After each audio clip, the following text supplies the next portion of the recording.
નમસ્કાર, દૂરદર્શન સમાચારમાં આપનું સ્વાગત છે। શરૂઆત કરીએ મુખ્ય સમાચારથી। 4 દેશોની સફળ યાત્રા બાદ સ્વદેશ પરત ફર્યા પ્રધાનમંત્રી નરેન્દ્ર મોદી પેરિસ ખાતે ફ્રાન્સના નવનિર્વાચિત રાષ્ટ્રપતિ ઇમેન્યુઅલ મેક્રોન સાથે કરી દ્વિપક્ષીય મંત્રણા। આતંકવાદને નાથવા પરસ્પર સહયોગની આપી ખાતરી। પ્રકૃતિનું સંરક્ષણ, સંવર્ધન, સંસ્કાર ભારત માટે આસ્થાનો વિષય હોવાનું જણાવે છે પ્રધાનમંત્રી મોદી। પેરિસ જળવાયુ સમજૂતી વિશ્વની સામૂહિક વિરાસત ગણાવી ભવિષ્યની પેઢી માટે લાભદાયી હોવાનું જણાવ્યું।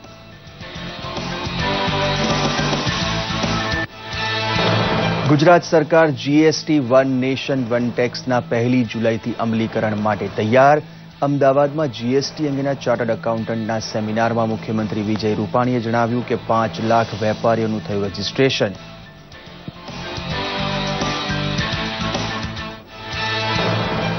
ગૌવંશ હત્યા નિવારણ માટેના કડક નિયમો રાજ્ય સરકાર દ્વારા જાહેર। ગૌવંશ હત્યા કરનારને 10 વર્ષથી ઓછી નહીં એવી આજીવન કેદની સજા તેમજ 5 લાખ રૂપિયાનો દંડ। તમામ ગુનાઓ બિનજામીન પાત્ર। ચેમ્પિયન્સ ટ્રોફીમાં બર્મિંગહામ ખાતે આજે ભારત અને પાકિસ્તાન વચ્ચે મુકાબલો। કેપ્ટન કોહલીના કોચ કુંબલે સાથે મતભેદના અહેવાલને ફગાવ્યા બાદ ટીમ ઇન્ડિયાનું મજબૂત મનોબળ।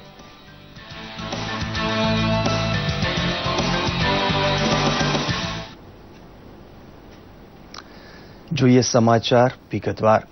પ્રધાનમંત્રી નરેન્દ્ર મોદી 4 દેશ જર્મની, સ્પેન, રશિયા અને ફ્રાન્સની સફળ યાત્રા બાદ સ્વદેશ પરત ફર્યા છે।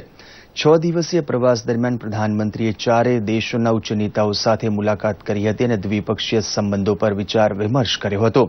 પ્રધાનમંત્રીની આ મુલાકાત દરમિયાન ભારતે અનેક મહત્વના કરાર પર હસ્તાક્ષર કર્યા હતા। સ્વદેશ પરત ફરતા પહેલા પ્રધાનમંત્રી મોદી ફ્રાન્સના પ્રેસિડેન્શિયલ પેલેસ ખાતે નવનિયુક્ત રાષ્ટ્રપતિ ઇમેન્યુઅલ મેક્રોને પ્રધાનમંત્રી મોદીનું ઉમળકાભેર સ્વાગત કર્યું હતું। ત્યારબાદ પ્રધાનમંત્રી મોદી અને મેક્રોન વચ્ચે દ્વિપક્ષીય મંત્રણા યોજાઈ હતી, જેમાં બંને દેશો વચ્ચે આતંકવાદ અને ભારતની ન્યુક્લિયર સપ્લાયર્સ ગ્રુપ એટલે કે એનએસજીમાં મેમ્બરશિપ સહિત ઘણા અગત્યના મુદ્દાઓ પર ચર્ચા વિચારણા કરવામાં આવી હતી। ભારત અને ફ્રાન્સે આતંકવાદ અને જળવાયુ પરિવર્તન વિરુદ્ધ એકજૂટ થઈને કામ કરવાનો નિર્ણય લીધો છે। ફ્રાન્સના રાષ્ટ્રપતિ ઇમેન્યુઅલ મેક્રોન અને પ્રધાનમંત્રી નરેન્દ્ર મોદી વચ્ચે પેરિસમાં થયેલી વાતચીત બાદ જાહેર સંયુક્ત નિવેદનમાં પ્રધાનમંત્રી મોદીએ જણાવ્યું હતું કે આતંકવાદ દુનિયાની સામે એક મોટો પડકાર છે। પ્રધાનમંત્રી નરેન્દ્ર મોદી અને ફ્રાન્સના રાષ્ટ્રપતિ ઇમેન્યુઅલ મેક્રોન વચ્ચે પેરિસ જળવાયુ પરિવર્તનને લઈને ચર્ચા થઈ હતી, જેમાં પ્રધાનમંત્રી મોદીએ જણાવ્યું હતું કે જળવાયુ કરાર ધરતી અને આપણા પ્રાકૃતિક સંસાધનોને બચાવવા માટે આપણું કર્તવ્ય સમજાવે છે। આ આપણા માટે આસ્થાનો વિષય છે। પેરિસ જળવાયુ કરાર દુનિયાની સામૂહિક વિરાસત છે અને ભવિષ્યની પેઢીઓને પણ લાભ પહોંચાડે છે।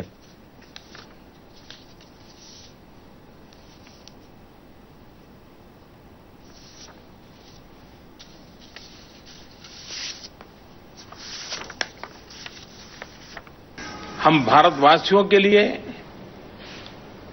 प्रकृति का संरक्षण, संवर्धन, पर्यावरण की रक्षा ये आर्टिकल ऑफ फेथ है।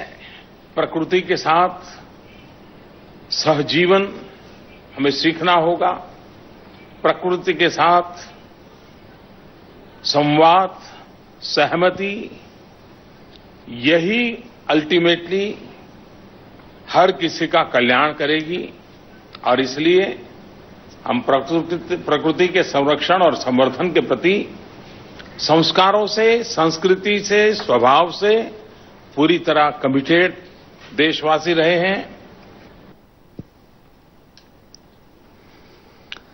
ભારતના ઇતિહાસમાં 3 જૂનની તારીખ ખૂબ જ મહત્વપૂર્ણ રહી હતી, જેની લાંબા સમયથી પ્રતીક્ષા કરાઈ રહી હતી। તે ઈવીએમ હેકાથોન ગઈકાલે યોજાઈ હતી। ઈવીએમ પર ઉઠાવવામાં આવેલા સવાલોને લઈને ચૂંટણી પંચે કુલ 14 જેટલા ઈવીએમને ચેલેન્જ માટે રાખ્યા હતા, પરંતુ માત્ર 2 જ પક્ષ સીપીએમ અને એનસીપી આ ચેલેન્જને સ્વીકાર્યો હતો। બંને પક્ષોના પ્રતિનિધિઓ ઉપસ્થિત રહ્યા હતા। બાદ મુખ્ય ચૂંટણી કમિશનર સૈયદ નસીમ ઝૈદીએ પત્રકાર પરિષદને સંબોધતા કહ્યું હતું કે બંને પક્ષે ટેમ્પરિંગનો પ્રયત્ન કર્યો ન હતો। ચૂંટણી પંચની ટેકનિકલ ટીમે બંને પક્ષોના પ્રતિનિધિઓને તમામ પ્રક્રિયાઓની સમજણ આપી હતી, જેનાથી બંને પક્ષે સંતોષ વ્યક્ત કર્યો હતો। જમ્મુ કાશ્મીરના મુંડામાં સેનાની ટુકડી પર આતંકી હુમલો થયો હતો. આ હુમલામાં 2 જવાન શહીદ થયા છે. જમ્મુ શ્રીનગર હાઈવે પાસે આતંકવાદીઓએ સેનાની ટુકડી પર અંધાધૂંધી ગોળીબાર કરવાનો શરૂ કર્યો હતો, જેમાં 4 જવાન ઇજાગ્રસ્ત થયા હતા. ઇજાગ્રસ્તોને હોસ્પિટલમાં સારવાર હેઠળ ખસેડાયા છે. સેનાએ સમગ્ર વિસ્તારની ઘેરાબંધી કરી આતંકીઓને ઝડપી પાડવાનું સર્ચ ઓપરેશન હાથ ધર્યું છે. આ તમામ વચ્ચે હિઝબુલ મુજાહિદ્દીન આતંકી સંગઠને આ હુમલાની જવાબદારી લીધી છે.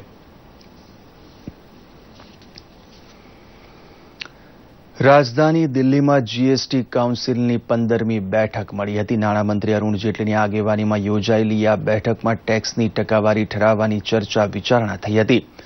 નાણામંત્રીએ પત્રકાર પરિષદમાં જાહેરાત કરતા જણાવ્યું હતું કે સોના ઉપર 3%, જ્યારે કાચા હીરા પર 0.25% જીએસટી લાગશે. જ્યારે 1000 રૂપિયાથી નીચેની કિંમતના વસ્ત્ર, ₹500થી નીચેના પગરખાં અને ફૂડ પેકિંગની વસ્તુઓ પર 5%નો જીએસટીનો દર નક્કી કરાયો છે. આ સાથે તમામ પ્રકારના બિસ્કીટ પર 18% જીએસટી લગાવાશે, તેમજ એગ્રી મશીનરી પર 5 થી 12% અને યાન પર 18% કર નક્કી કરવામાં આવ્યો છે. હવે કાઉન્સિલની આગામી 16મી બેઠક 11મી જૂને મળશે. મુખ્યમંત્રી વિજયભાઈ રૂપાણીએ સ્પષ્ટપણે વિશ્વાસ વ્યક્ત કર્યો છે કે આગામી તારીખ 1 જુલાઈથી દેશભરમાં અમલી બનનાર GST goods and service tax one nation one ટેક્સને ખરા અર્થમાં સાકાર કરશે. અમદાવાદ ખાતે institute of chartered accountants Ahmedabad branch આયોજિત જીએસટી અંગેના સેમિનારને સંબોધિત કરતા તેમણે કહ્યું હતું કે જીએસટીના રાજ્યમાં અમલ માટેની સંપૂર્ણ તૈયારીઓ પૂર્ણ કરી દેવામાં આવી છે અને અત્યાર સુધીમાં જીએસટી માટે ગુજરાતના 5 લાખ વેપારીઓએ નોંધણી પણ કરાવી દીધી છે. તેમણે જણાવ્યું કે અગાઉ રાજ્યો વચ્ચે ટેક્સના અલગ અલગ માળખાના કારણે ઉદ્યોગોને આકર્ષવા અવનવા વ્યાજના દરો ઓફર કરી સ્પર્ધા થતી હતી. તેના બદલે જીએસટીના કારણે રાજ્યો વચ્ચે તંદુરસ્ત સ્પર્ધા થશે.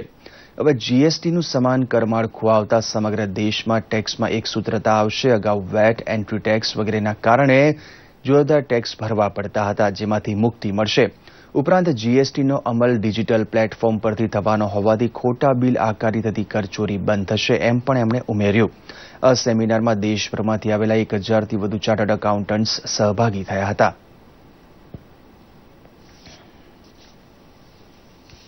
હંમેશા દેશમાં કોઈ પણ નવી ક્રાંતિ, નવો વિચાર, નવી દિશા એ ગુજરાતથી શરૂ થઈ છે.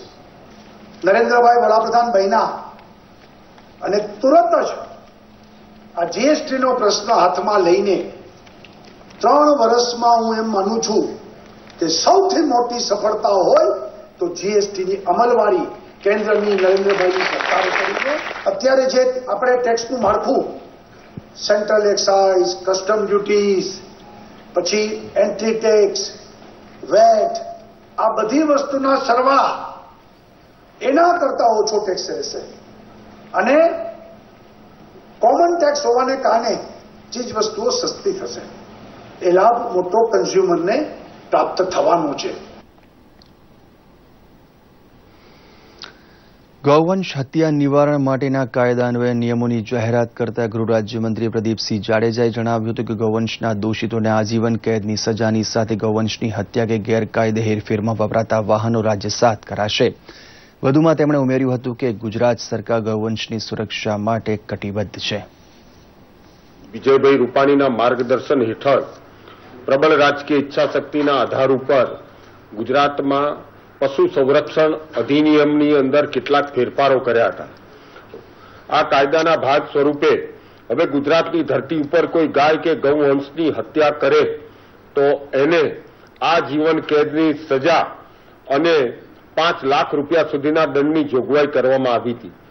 આના ઉપરાંત આ કાયદા હેઠળ ગુજરાતની અંદર ગૌવંશની ગેરકાયદેસર હેરફેર, ગૌમાંસ કે તેની બનાવટોના વેચવાટ અથવા સંગ્રહ કરવાના સંદર્ભમાં જો દોષિત ઠરે તો એને પણ 10 વર્ષ સુધીની કેદ અને 1 લાખથી 5 લાખ રૂપિયા સુધીનો દંડ એ રાજ્ય સરકારે નક્કી કર્યો હતો. આ કાયદા હેઠળ જે ગુના થાય તમામ ગુનાઓ એ બિનજામીનપાત્ર ગણવા માટેનો આ કાયદાની અંદર સમાવેશ કરીને ગૌવંશ કે એની હેરાફેર માટે કોઈ વાહન વપરાય તો એ વાહનને પણ રાજ્યસાત કરવા માટેનો નિર્ણય એ કાયદાના માધ્યમથી રાજ્ય સરકારે કર્યો હતો. પાટનગર ગાંધીનગરમાં મુખ્ય સચિવ જે.એન. સિંહની અધ્યક્ષતામાં રાજ્યકક્ષાની પ્રી મોન્સૂન એક્શન પ્લાન અંગે એક મહત્વની બેઠક યોજવામાં આવી હતી. આ બેઠકમાં રાજ્ય સરકારના અલગ અલગ વિભાગોના સચિવો, કેન્દ્રીય એજન્સીના વડાઓ સહિત વિવિધ ખાતાના અધિકારીઓ ઉપસ્થિત રહ્યા હતા. પ્રી મોન્સૂન બેઠકમાં ચોમાસા પહેલાની તમામ તૈયારી વિશે ચર્ચા વિચારણા કરવામાં આવી હતી. હવામાન ખાતાના નિયામક જયંત સરકારના જણાવ્યા પ્રમાણે રાજ્યમાં જૂનના ત્રીજા સપ્તાહમાં વિધિવત રીતે ચોમાસાનું આગમન થશે. ત્યારે ચોમાસા પહેલા રાજ્યભરના જિલ્લાઓમાં ચોમાસાની તૈયારી થાય તે માટે વહીવટીતંત્ર સજ્જ હોવાનું રાહત કમિશનરે જણાવ્યું હતું. તેમજ ડિઝાસ્ટર મેનેજમેન્ટ પ્લાન પણ મોટા પાયે તૈયાર હોવાનું રાહત કમિશનરે જણાવ્યું હતું. और गुजरात में जो मानसून का ऑनसेट होता है ये यूजुअली 3rd वीक ऑफ जून में होता है ना, तो हम एक्सपेक्ट करते हैं कि बाय दैट टाइम मानसून आ पहुंचेगा गुजरात. अभी क्लाइमेटोलॉजिकली अगर देखा जाए तो साउथ गुजरात में, हमारे स्टेट में साउथ गुजरात में सबसे ज्यादा रेनफॉल होता है. तो हम जब ईस्ट से वेस्ट की तरफ जाते हैं तो रेनफॉल धीरे धीरे घट जाता है. तो हम एक्सपेक्ट करते हैं कि इस बार भी ऐसे ही होगा. साउथ गुजरात में जो एरियाज है या कोस्टल सौराष्ट्र उसमें भी पहले अच्छा बारिश होगा. हम एक्सपेक्ट करते हैं कि इसे अराउंड 800 मिलीमीटर रेनफॉल होता है पूरा state as a whole.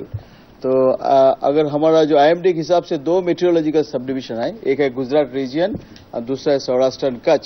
Gujarat reason में जो एवरेज रेनफॉल होता है इट्स अराउंड से 800 मिलीमीटर और सौराष्ट्र एंड कच्छ में अराउंड 500 मिलीमीटर होता है. तो अभी जो हम एक्सपेक्ट करते हैं कि definitely by 3rd week of June monsoon का ऑनसेट हमारे स्टेट में हो जाना चाहिए.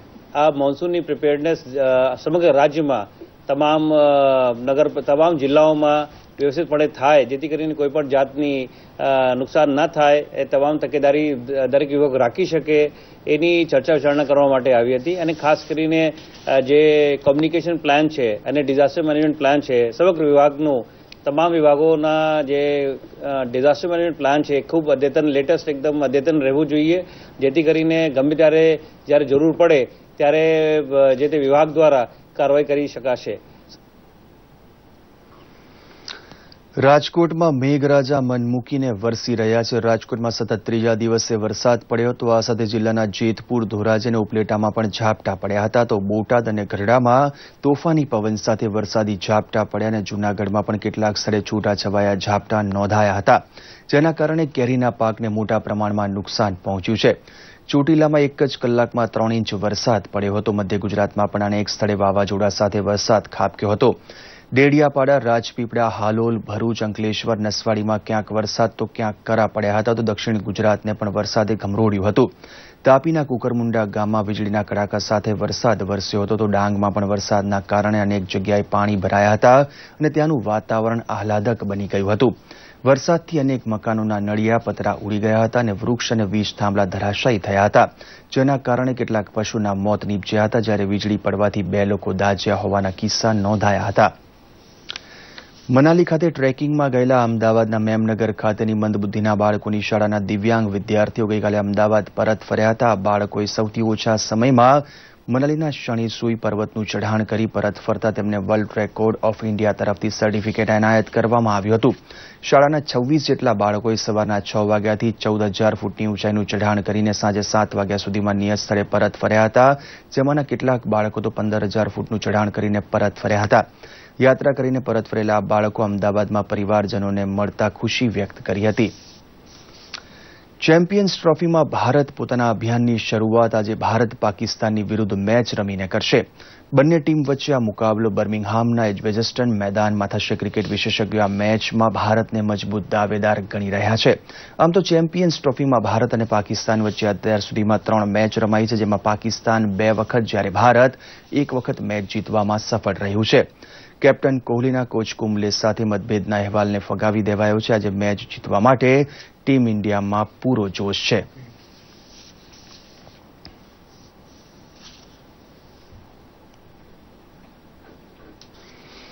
તો આ સાથે જ આ બુલેટિન સમાપ્ત કરીએ છીએ. નમસ્કાર.